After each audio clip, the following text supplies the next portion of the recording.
Hi, my name is Tammy Hodson. I'm taking a course at the Vancouver Community College PI PD 3230.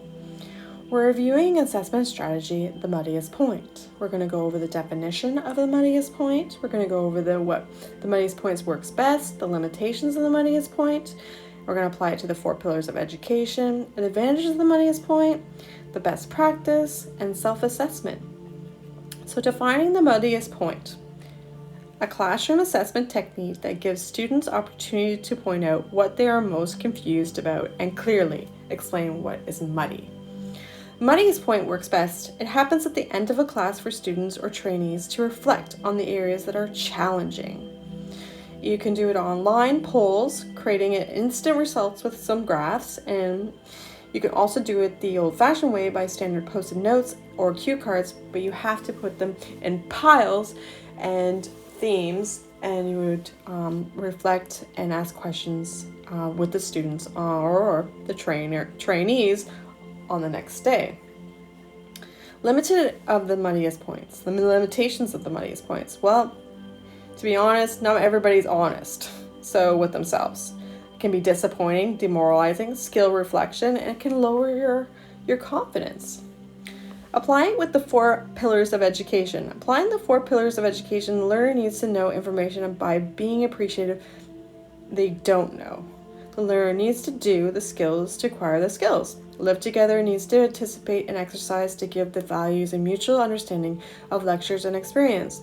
The learner needs to be involved and aid in their personal experience. Advantages of the muddy point?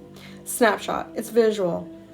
The best in the moment with training or classroom to get instant results of what is not being retained. Self-reflection is important because not knowing your weaknesses makes it harder to learn.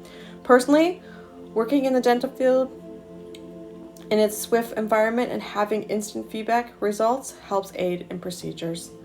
Best practice, increase comprehension with course or work material, in the moment questions with imposing response with students or trainees. Your thoughts become pathways to different possibilities to think outside the box. The instructor can gauge what you need additional review with students or trainees. Self-assessment, fast response. Helps establish goals, identify strengths, weaknesses, and setting plans. Feedback matters.